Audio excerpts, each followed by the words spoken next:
Hi Chaké, welcome on VH Berries. Thank you, Victor. My name is Chaké Gunjian. I was born in Egypt, Alexandria, in 1945. I started my journey having my parents as my inspiration, and I want to tell you about my father, who was a survivor of a genocide in 1915. And he was withdrawn from his house. All his family were destroyed. Only his sister and him were survived. Like his mother, but his mother had the présence d'esprit, giving them to the American mission, American Relief Society. And she said to herself that my kids will be safe with them. And they were. So she put them there, and they were transported to Greece in orphanage for maybe a year or two, until they were accepted from the Egyptian government. I can tell you that the Egyptian people are very generous people, very hospitable people, and very kind. They took tens of thousands of orphans from Greece, as Syria and Lebanon too, and Iraq. So they were placed in Alexandria, my father and my aunt, and they were adopted by two different families as kids, but they were deprived from education. They did the household chores. So one day my father went to the diocese of the Armenian community and told the bishop that he has the right to have an education. So they put him in the school, in the Armenian school, and he was there for 2 years only. This was 1924 to 1926. After that, his mother came to Egypt, and he had to earn his life to keep his family. He has to earn his life. So he went to work, but after maybe 3 years, his mother died of cancer. This was in 1930s, but in the meantime, he was already 18 or 20 years old. He started working at his mother's cousin store in import and export, textile export. And then he got married in 1942. They had their first son, my brother, Antranik. And in 1945, I was born. And then afterwards, they had 3 more other children, boys. I am the only girl in the family with my 4 brothers. What can I tell you other than that? He was deprived of education, so he told to himself that whatever is coming, I have to give to my kids the best education. And he did it. In 1948, he built he wanted to be successful by all means, because he lost everything in his country, in Turkey. So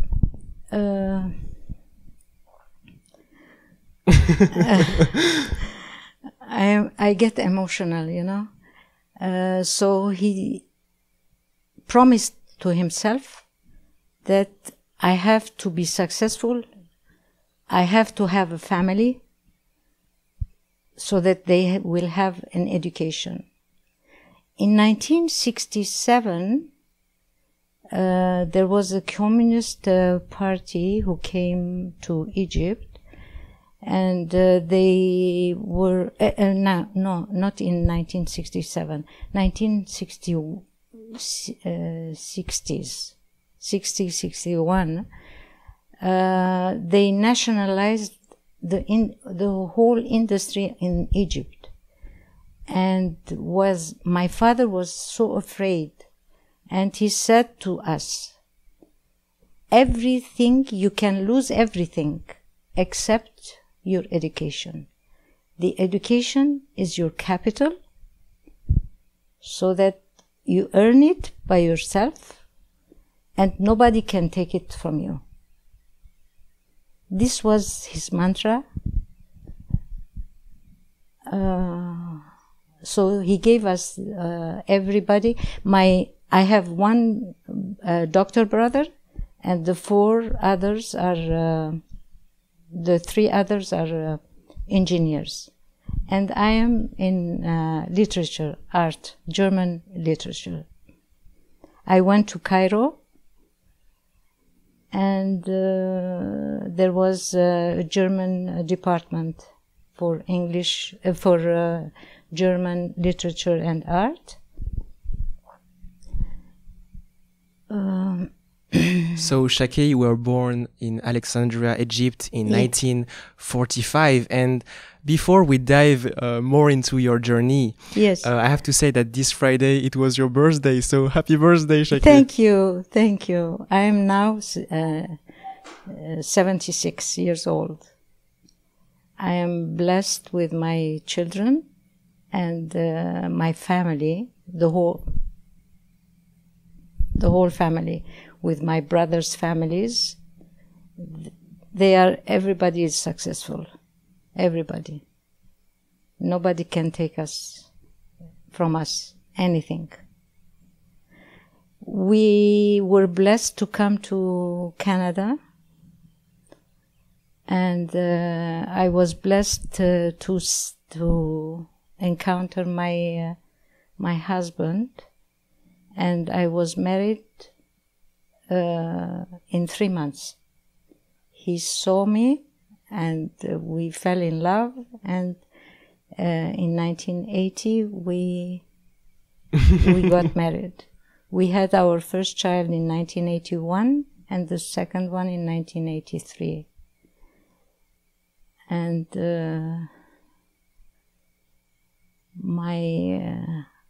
I was dedicated to my family.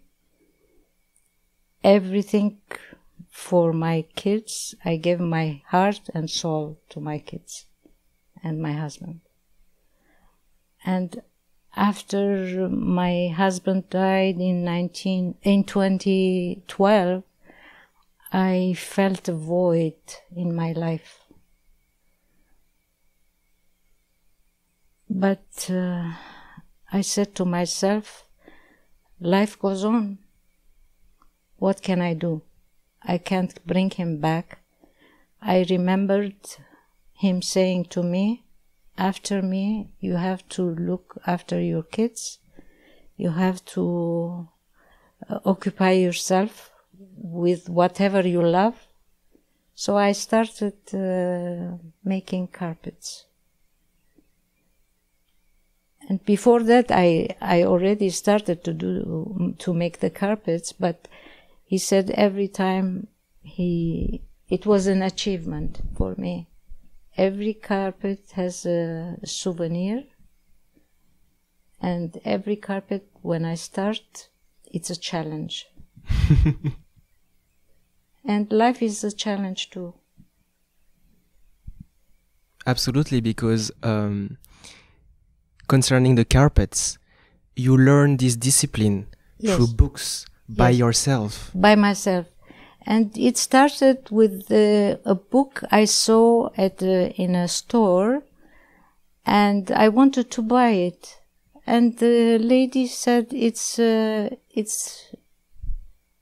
it belongs to me, I can't sell it to you. And we started to see in the Amazon, and we bought the book, and I started to buy the material, the wool and the cloth and everything.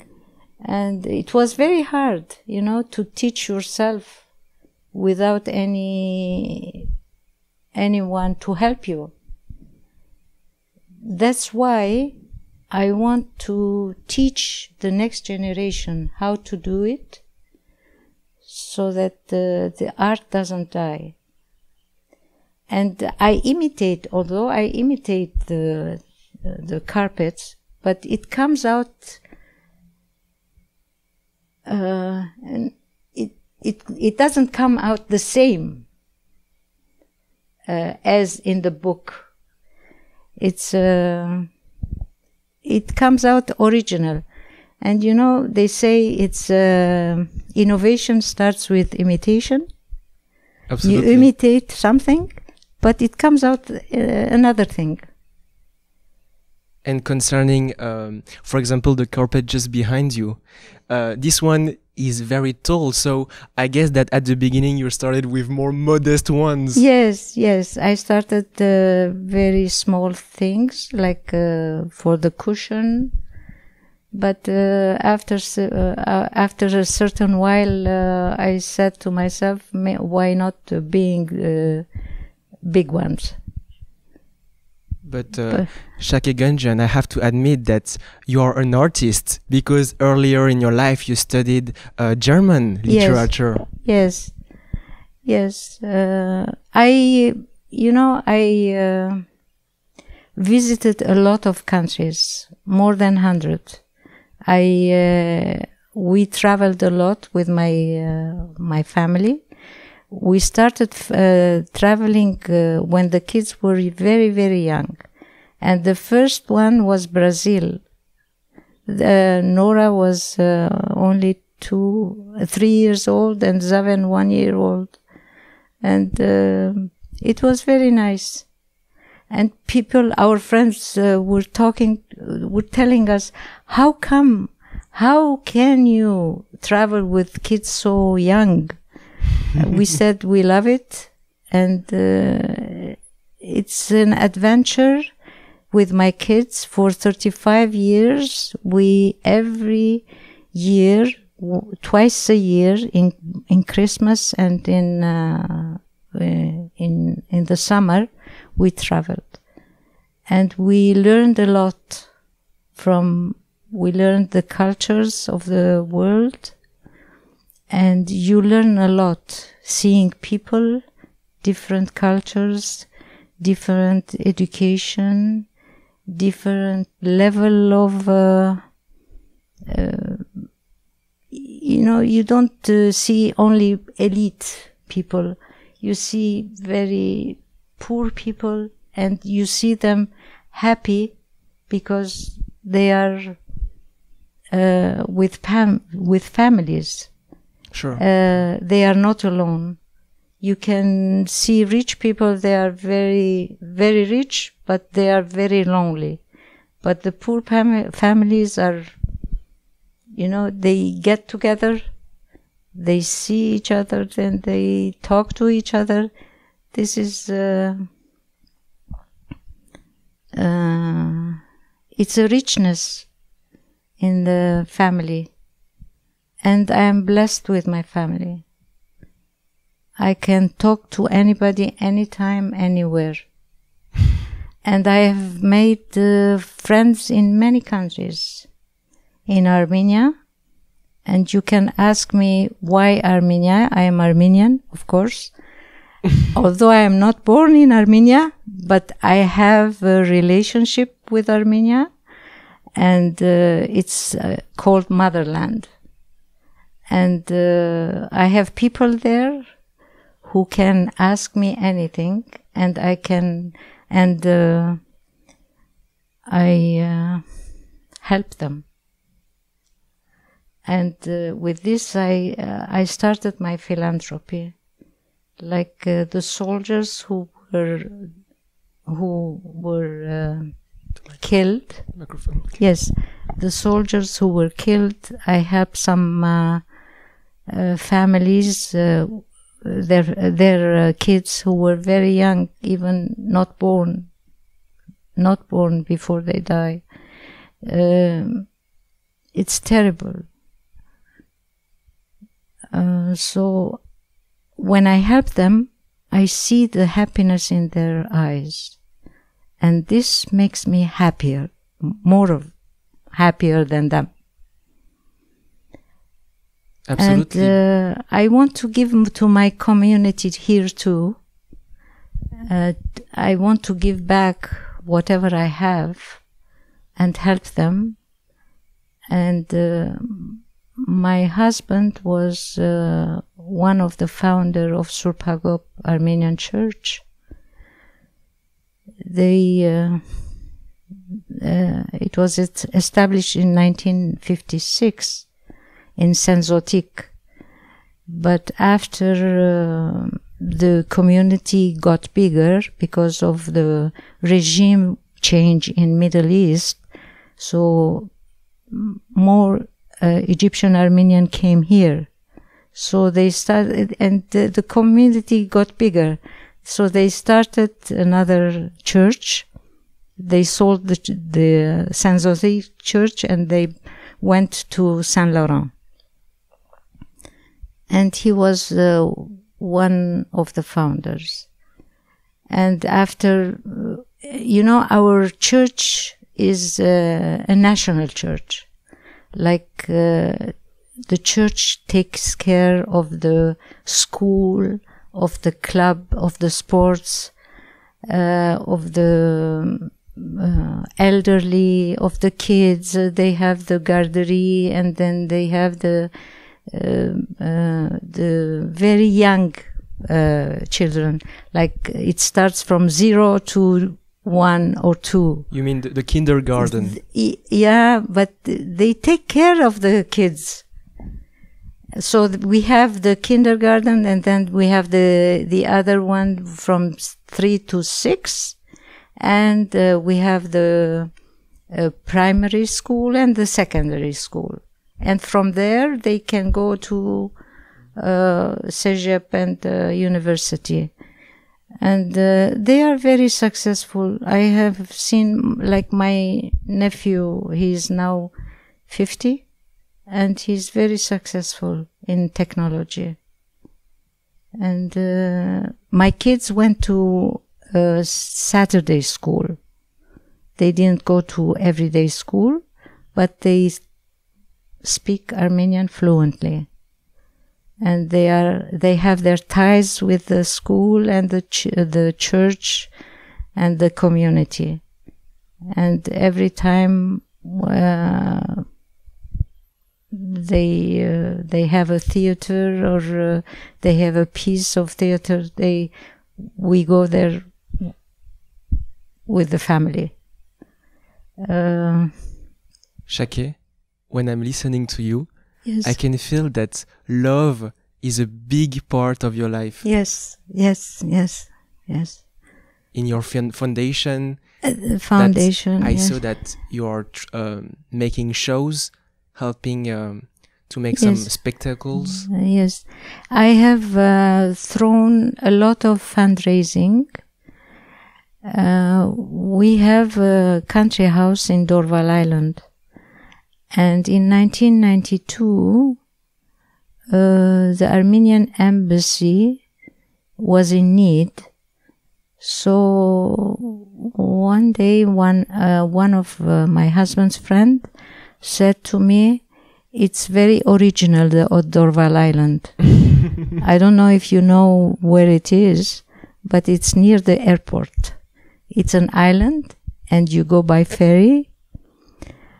And we said, okay, what can we do? They said, give a fundraising party. And many people responded. And we raised a lot of money there to give it to the Armenian embassy. And it was very nice. Everybody had their cultural and artistic things they wanted to show it, and everybody was very happy. We have because when you go to the island, you don't know, there are 57 houses, so you don't know where it is the house. So we lined up the Armenian flags on the street so that everybody knew where to go. 70 people came. It was very nice. I had fundraising in this house many times for Armenian Relief Society organization, which takes care of the orphans and the children and the school and the community. Its mantra is for the people and to the people. The Armenian Relief Society. It was founded in 1910 in Boston, Massachusetts, and they have now 28 countries. They have chapters, and one of the chapters is in Montreal, Sauce chapter. We have in Laval, in Toronto, in Kingston, in Vancouver, and everywhere in Canada. And through this organization, I help them. And whatever they want, they ask me, and I give them. I know that it's based on volunteering. Sure. Everybody who works there is volunteer. They have only 1 or 2 employees. But everybody, they do the kermes, which is once a year, but during the pandemic they canceled everything. And they do parties and balls and for fundraising. Sure. For the school and to take care of the elders here, although the government takes care of them, but you know, the human touch with the government is missing. So the Armenian Relief Society is the human touch with the elders. This is interesting that you are using the word chapter. Yes. For example, to talk about this project in Montreal, because your life is an open book. Yes, my life is open book. I have nothing to hide.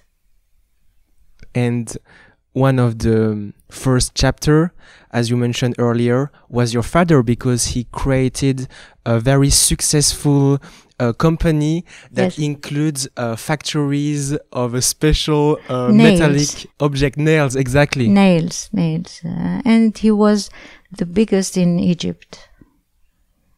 But it's closed down now because of before the pandemic, it was the China, with the China trade,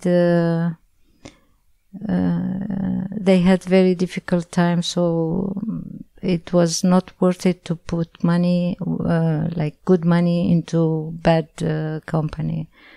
But he was very successful, and he was very generous. And this generosity, I learned it from my father, and kindness.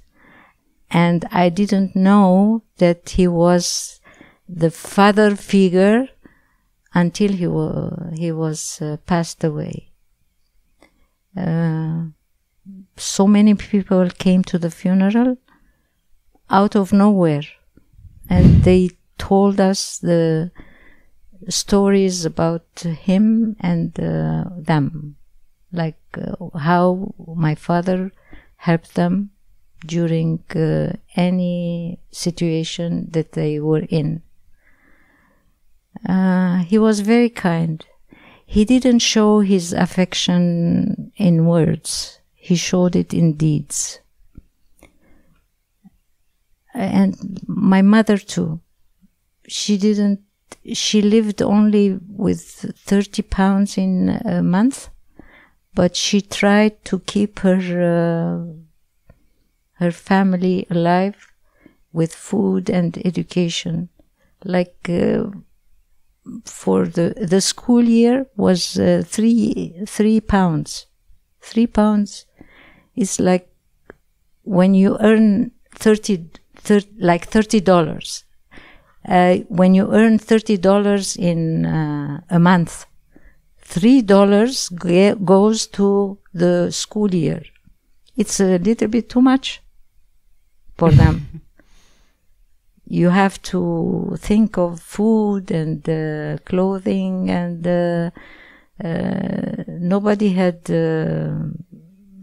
They lived in apartments, rented apartments. Nobody had houses like here. We are in paradise in Canada. We are so lucky.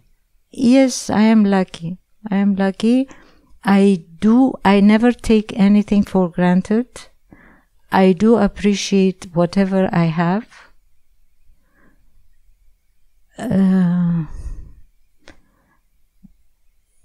My parents are my role model. Because of nothing, they earned their reputation. Whomever you ask about them, they talk very good of them. You have this spirit of entrepreneurship. Yes. If there is no solution, you create the solution. Yes, you create a solution. Yes. And in 2021, how would you describe Armenia? This is the land of your origins. They are in trouble now. They are in trouble. From one side, Azerbaijan and Turkey. I don't know what will happen. They have election in June. I hope the best for them. But whatever happens, I am with them, with the people. And I have many friends. I made many friendships there through the Armenian Relief Society. And we visited a lot of villages. They have no water in the villages. When you say Armenia, it's not only Yerevan, the capital. The capital is bright and very, very nice. But if you go to the villages, they are very poor. They don't have running water. They don't have paved roads. It needs our help. Armenia has 2 million population, but outside Armenia, the diaspora is 7 million. And when you ask me 7 million, how come that the 7 million came from? From where? It's from the genocide. The orphans who were dispersed through the world, North America, Canada, Brazil, France, England, Syria, Iraq, Lebanon, Egypt, with one person, like, take an example, my father and my aunt, they were two only from the family. Now they are more than 50 people. Sure. So I'm glad, I'm happy that they enlarged the family. And at this moment, do you have any relatives living in Armenia? No. I have a nephew who went from Egypt to Armenia. He is a teacher in American school in energy. He's an engineer, and he teaches there for maybe it's 5 years now. I'm happy, and when I go and I see him, I visit him. This is very inspiring because Yes. through your life, you just mentioned it, you've been, I don't know, but through desert, in the mountains, you visited like more than 100 countries. This is, Yes. I went to India 3 times, to China 2, and Japan 2. I went to Papua New Guinea. You know, when you see Papua New Guinea, even the police is barefoot. The police is barefoot. When I go there, I bring some crayons. And I bought maybe 20 or 30 crayons, boxes of crayons, which is 6 crayons. When I saw the kids, I said to myself, 30, it won't be enough for everybody. So I gave 2, each of the kids 2. In Ethiopia, I asked the guide, what can we give to the children in Ethiopia? He said, I don't know, whatever you want to do. I said, okay. We went to the store and bought. We visited first the village, and I asked the guy, their president, I don't know what is called, the mayor of the village. I don't know. He said we need combs and soaps. Soap. Can you imagine? They need soap. And we visited, we bought them. And he gave me his blessing. To tell you the truth, he blessed my head.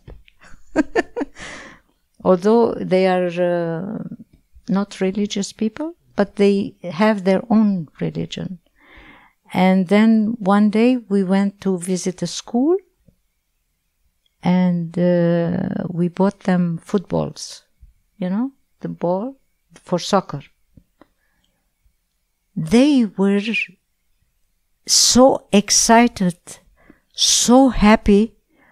I was crying to see them happy, their happiness. It was out of this world. And talking about happiness, yes. What are the keys to be happy, according to you? You have to be relaxed and content with your life. No? And to live the present moment. Yes. You know, people, my friends everybody was complaining, oh, what are we going to do in this pandemic? I said, we are bored. I said, I'm not bored. I am lonely, yes, but I have my projects and I don't see people. I am hungry. I am to seeing people, but what can I do? Carpets. Yeah, carpets. And I want to tell you something else. I was honored in 2016 when the Catholicos from Lebanon came and gave the knighthood. Oh. Yes. So I was very humbled. with this honor. So, if I understood correctly, Chaké, this is a special title. This is a special title. Not everybody gets it. It was an honor for me. And I was very, very humbled with that. So I invited the whole family to be present there during the ceremony. It was in October 2016. You should definitely write your own autobiography, because you just mentioned it. You did some very pushed and advanced courses in literature, so you have all the keys. Yes, but I don't know. I am nervous, very nervous.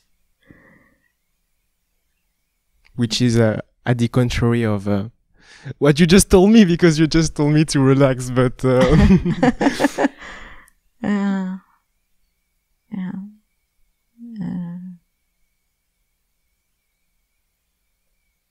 what can I do?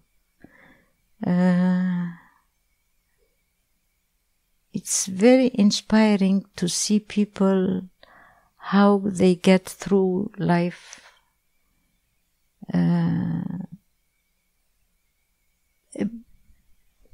One person can has to have a vision in life in order to achieve something. If you don't have a vision, you can't. And the passion, that's the most important thing. And the will. If you have the will, there is always a way to succeed. The vision, the passion, and also a good... the will. Good work partner. Yes, work partner. Yes. My husband was very kind. I can't see anybody like him. He was very, very generous and kind person. He is always talking to me, like inside me. I can hear him. Whatever I do, he talks to me.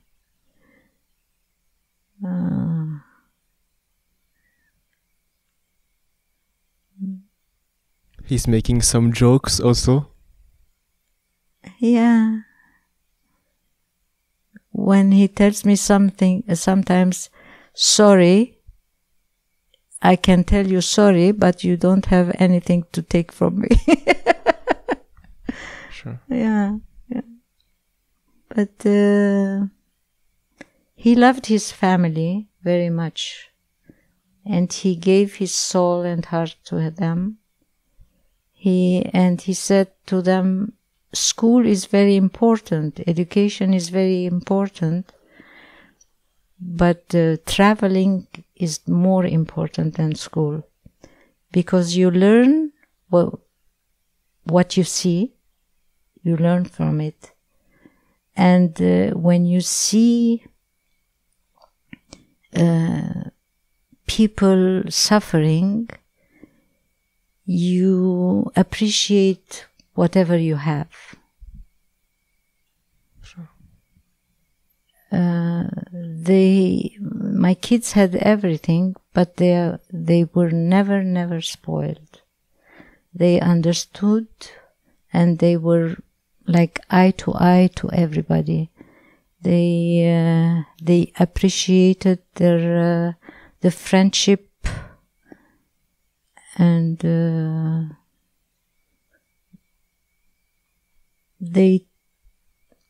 what can I tell you?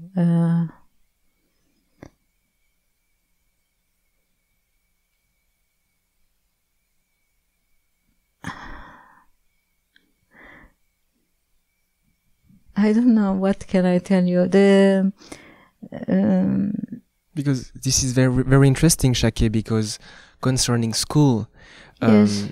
you've been to school, yes, but you also believe that this is through physical and real experiences that we can also learn a lot. For example, Yes. by traveling, Yes. discovering other communities.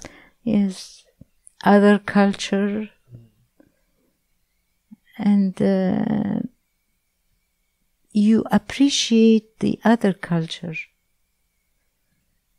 You don't see them with contempt, you know? Everybody has a culture. Everybody is unique. You don't see them from above, like you appreciate them. And I love people because nobody taught me how to make like carpets. Nowadays, I want to teach through the Armenian Relief Society to the next generation the carpets. And I had a class of 10, and everybody came. It was a volunteer work. Everybody came and was taught how to handle with the needle. You know,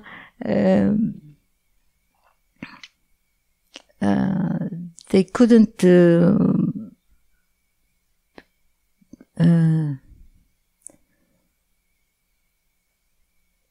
They didn't have a needle in their hands, but they learned. And it was only 2 lessons left, and the pandemic came. So, and we had another two classes waiting list for the next sessions, but we said we'll see. And the first class wanted to come and sit in another room so that I can teach them. I can follow them. There is a lot of demand. And yes, Chaké, yes. do you believe that I could be a great carpet maker? Of course, everybody can. Everybody can. If you have the patience, it's a kind of meditation, making carpets. You can go to school to meditate, but something you meditate when you make the carpet, it's something you make it and you see the result of it. It's not like playing cards. People told me, why can't you come and play cards with us? I said, I don't want to do anything that doesn't have a result. I want to see the result of my work. When you play cards, it's in the air. But when you make carpets, it's something to stay. Right? Absolutely. Yes. And I also believe that carpets are great objects to see and to look when every day when we wake up, you know. Yes. I wake up, I see every carpet that I've made. Yes, yes. And it's from the designs are from our ancestry. They started in the Middle Ages, and I have done a lot of researches about them, and I can see the letters, like S letter is like there. It's God in Armenian, and it was hidden history in the carpets. Hidden history. They weren't allowed to put like crosses. The Armenian were the first the first Christian. So they weren't allowed during the, maybe, I don't know, during the Islamist time. they weren't allowed to make the carpets like saying things. So they were hidden the name of God, like Jesus. It's the H in Armenia, is Jesus, and it was written in the carpets. You can see them. You can recognize if it's an Armenian carpet with the crosses and with the letters. That's great to know. Yes. And yes. From what I observe in your house, you are not getting very fancy with the colors. You are keeping, I would define them as flat, traditional yes. colors. Yes. The colors are not more than 10 colors. Why? Usually, I don't know. I don't know. Usually they use 10 colors. And maybe it's the color of the earth and the color of the sky and the sea.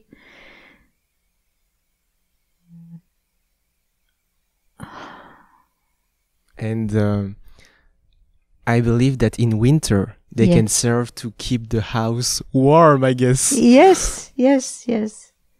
They used to have it on sofas in the Middle Ages, on sofas on the walls, so that the cold doesn't come in. They used it as pillows, and on the floor too. Sure. So it depends. This is great because right now the temperature here is perfect, so Yes. it means you've made a great job, Chaké. Yes, yes, yes. Thank you so much, Chaké, for this conversation. You are such an interesting and inspiring person. Thank you. Thank you.